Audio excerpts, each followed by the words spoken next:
to this on the thing as well. You're in Cornwall now. A long way from home. Yes. I've had to bring my passport. He is a long way from home. It's my friend and now yours. Scott Allan is in the studio. Hello. Mate, it's been a long time coming. Many years you're here. Many years. So you've made it all the way from Berkshire. Berkshire, yes. Reading. Where the Queen is, yes. From Reading.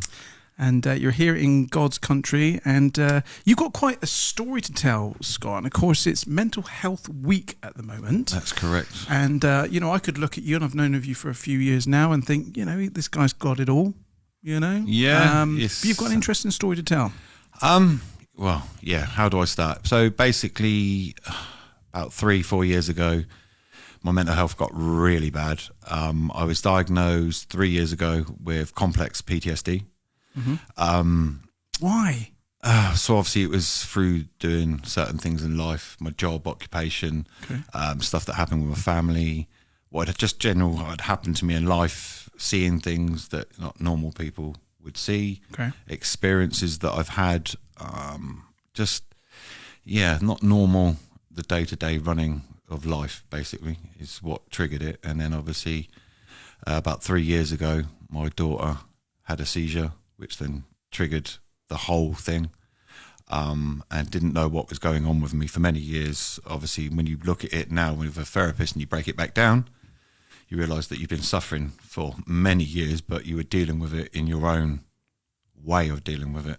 So that's pretty much the journey up to now. Obviously, with COVID, it were my normal techniques, how I used to use, like the gym and bits and pieces to cope with. Obviously that went out the window, and obviously I went to a very, very dark place. It affected my marriage, my children, it affected friends, it affected me, obviously. It affected how I viewed life, didn't know where to turn. The NHS tried to do the best they could, but obviously there's so many of us out there, obviously, especially in COVID, obviously everything got overwhelmed. I was on a 12-month waiting list for 12 months to be on a 12-month waiting list. So how do you get out of it then? So there's people listening, they would have seen the status of this podcast and thought, that sounds like me. I'm having a tough time. Yep. I'm suffering with my mental health. How would you get out of it then, Scott? So how I've kind of got myself back to being the new, better version of Scott is, originally I used to use the gym. Obviously, but when COVID hit, obviously I was in denial. I didn't want to use medication. But looking back at it now, it was it was needed at that specific time. I've had to have certain friends around me that understood where I'm coming from. I've used from building my own DIY gym in the back garden in COVID, to colouring books, to therapy, it's a combination of lots of different things. And what I've worked out is by talking to people and getting the message out, making it more awareness, that is the stigma behind mental health. Yeah, but it's getting better now, isn't it? I mean, you it's would have now. thought so. No, yes and no. It's everywhere. Like, everyone knows someone's suffering. Surely, everybody's got mental. Every person in the world, every person. You said I'm mental. What I was going to say is, every person throughout the day their mental health will go up and down. Yeah, sure. It's when it won't go back up is the problem. And that's where I got myself in. I buried my head with my finances. I buried my head with life in general. I affected with my mental health. I affected my ex-wife or wife mental health, and didn't realise. Not till you stepped away and get your own help. Sure. Do you realise you're affecting other people around you, your children? I affected everybody, but at that time in my darkest hour. So what I tended to do, which helped with my mental health, especially in lockdown, was people that needed help can come and use my gym for free. So I set up a gym, I helped them, talk to them. Sometimes we just sat there and talked. We didn't actually do gym. We sat there and talked. That's what I'd probably do, to be fair. Sometimes it's just talking and sharing your experiences, what you've gone through. But the biggest thing that I have learned in the last year, especially, is the people that are helping you need a break from you. That's the bit that nobody's realised. There's all these charities set up for people with mental health, but there's nothing out there for people that need a break from someone like me. I get that. In fact, I've got a friend who I've followed quite closely over the last few years who has had to deal with a family member who suffered with mental health, and it gets a lot for them. So they're supporting them. Yes. But then now they're getting the knock-on effect. Yeah, and that's exactly what happened with me. It wasn't until I've had to kind of sort my own mental health out and realised I've affected a lot of people. It's like a virus. It's like, a bit like COVID. It's affected with how I was deteriorating. I deteriorated a lot of people around me. Sure. But what I've now done, obviously this is what we're doing here. Obviously you got in contact with me in lockdown and said about, we're setting up similar to what you're doing in Cornwall, with the studio and bits and pieces here. We're setting it up in Reading. Yeah, indeed, for Berkshire. And obviously if I can show people how I deal with it and document it, it obviously makes it more aware, and that it's not frowned upon. No. Everyone gets mental health, but like, unless you've experienced it or learnt techniques, like the normal techniques that everybody knows, like ground yourself, it never worked for me. None of that ever worked. It was like I had to learn and talk to other people like-minded myself that was gone through similar things to understand it. So like what I try to set up and is that people, whether they're children, whether they're adults, they've got their time that they can just be themselves, explain. I thought I was going crazy at one point because of the thoughts that I was having. And it's not crazy, it's just part of the condition. Until you understand the condition. What sort of thoughts are you talking about here? I generally thought I was going crazy, like as in I accused my ex-wife of all sorts. Right, okay. And it's not, to you, it was normal, perfect function in your brain. But obviously she was trying to deal with it and deal with me. And in fairness, what she needed was to step away from it, just be Emily, just be herself. And I needed somebody that I could talk to. So what I've worked out is if I had someone like me that while I was on the waiting list, like I'm still on the waiting list for, is that they can come, chill out, talk to me.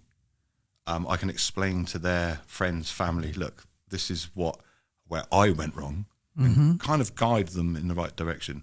Because all I ever got was, this is the crisis number, ring it. When you're at your worst point, but why do you need to? It's a bit like cancer. Why would you treat like stage 1? You'd want to catch cancer at stage 1, not stage 4. Yeah, true.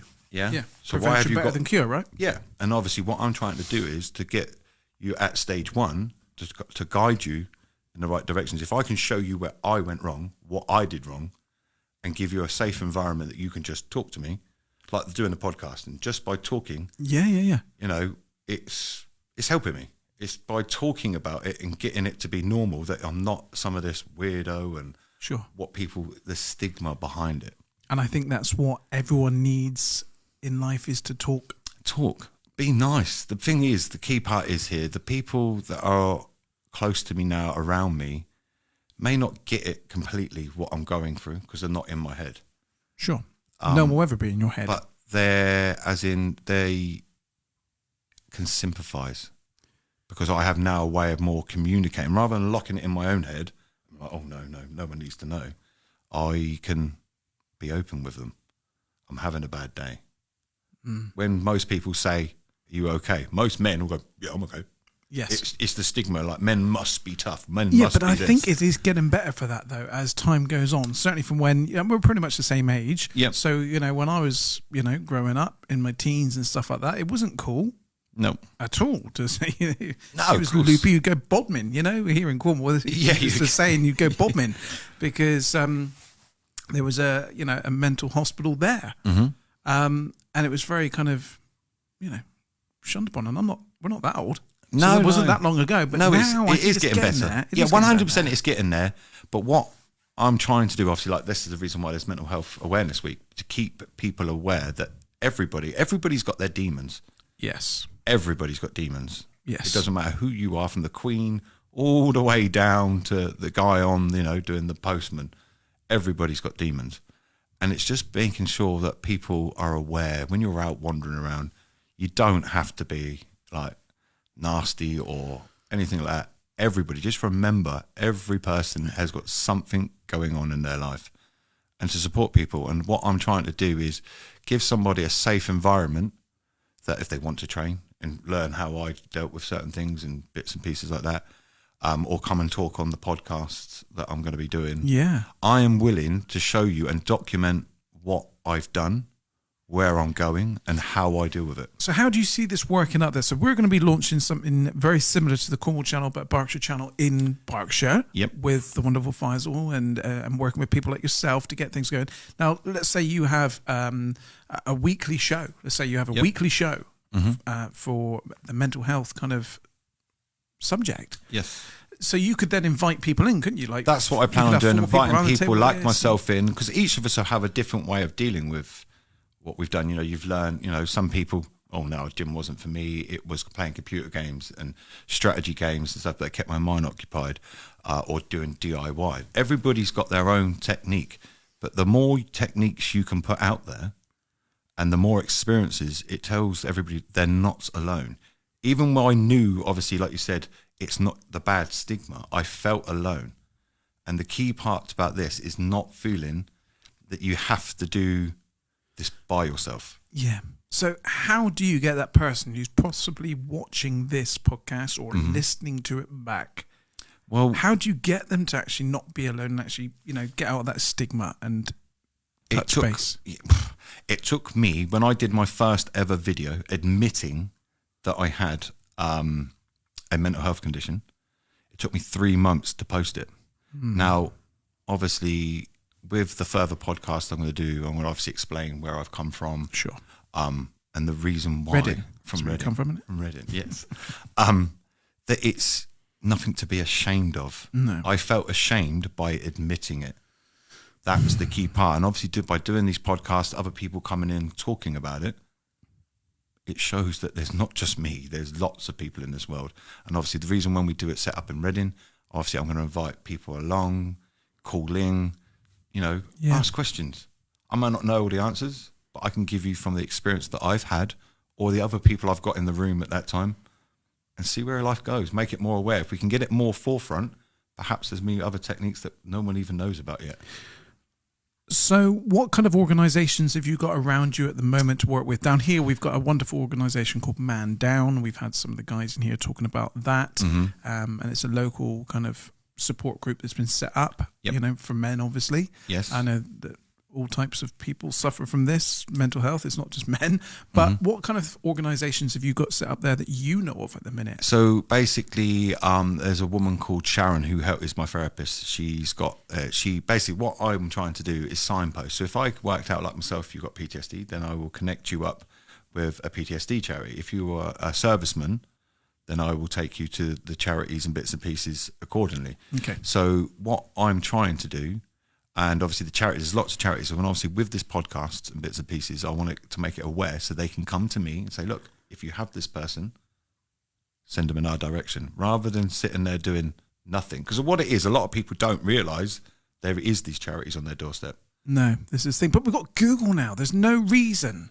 Yeah, see, you would have thought that. Me, personally, when I sat there, I didn't want to tell the world. I didn't want to say what was wrong with me because of, I'm a man. I don't need help. And you go to the gym. Yeah, I go to the gym. I'm hard. I'm a doorman. And it took a lot to realise, and obviously these charities are all there willing to help, but it's signposting people in the right direction. So like by coming to me and training with me in the gym, for example, okay, I can see that you need help. But then also, all right, okay, let me signpost you to a therapist. Let the professionals do their job. But obviously the NHS is overwhelmed with COVID at the moment, with the mental health and bits and pieces. There's not enough help out there at the moment. And what I'm trying to do is to give people a helping hand and pointing them in the right direction. But how much helping can you do for free? I mean, there's got to be a certain amount you can only do so much. You've still got to earn a living. You've got to earn a wage. So how much of your life do you devote to helping others? And, you know, how do you finance that, or don't you?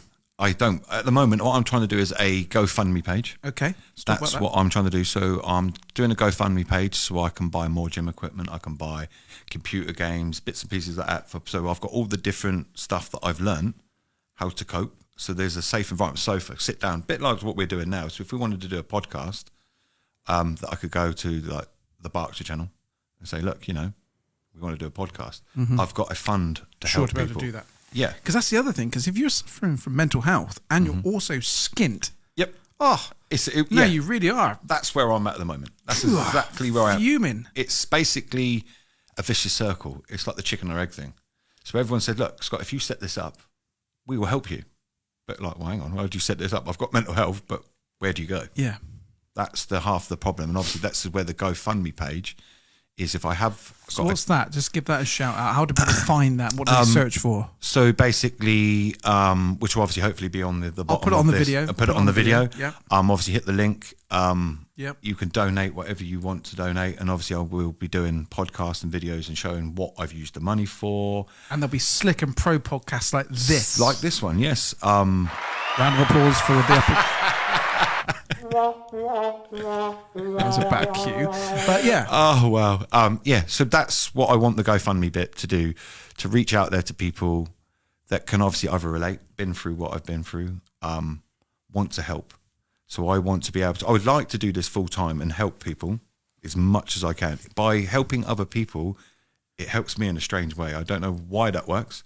It works. It just does. It just does work. It just works. By it's helping. like I'm not charging you for this today, and it's great. No, I you feel are great. Not. You see? See, you made me drive. I had to get my passport to come down because I've left Reading. Exactly. But yeah, hopefully, obviously, which obviously you said you'll put the GoFundMe page. All depends. I will. I will. It just, even if I raise £10, it's £10 that I can help somebody with. Sure. The more people I can help, the more awareness I can get out there, the more normal it becomes. Like, it's going to rain. Rain's normal. Sure. So obviously then mental health is normal, and everybody understands mental health, but unless they've experienced it, it's always there. Sure. And the thing, let's be honest, our time on this planet is pretty short in the grand scheme of things. We want to make the best of it we can whilst we're here, really. I get enjoyment. I know it sounds really, I get enjoyment out of helping somebody out, even if it's only for half an hour. I would rather you come and had a coffee with me than you do something stupid. My door is always open, and that's what I want to do, is make sure that my door is always open. And that's where the GoFundMe bit comes in, is that people can come to me anytime, day or night, ring me, call me, whatever needs to be done to not do something stupid. Like a young lady that I know contacted me and said, thank you for the video that you put up. It meant a lot. It stopped me from doing something stupid just by that one video. Even if I only help one person, that's all I'm looking to help. But it helps me at the same time. Well, Scott, it's always a pleasure to touch base with you anyway, and to have you in my home county. It's great. Thank you very much for inviting me. Hopefully I'll get to see you in Berkshire soon. Yes. An exciting time. So if you're watching this back, if you're listening to this back, make sure you touch base with Scott, follow him, and if you can afford to donate anything to the GoFundMe, please do that. If you can't, just follow the guy, just support where you can. And I'm sure our paths will cross very, very soon. And we will be doing some more podcasts in the future. Get in touch with this man, because we're going to be setting up something, really professional like this in Berkshire, for Berkshire-based businesses and people, for people that need it. Yeah, just connect, eh? Yes, that's all this is about. If you can connect, the bigger the network, the more help we can help. Wise words from a wise man. Never thought them days would come out of me, would you? Right, brilliant stuff. We'll see you soon.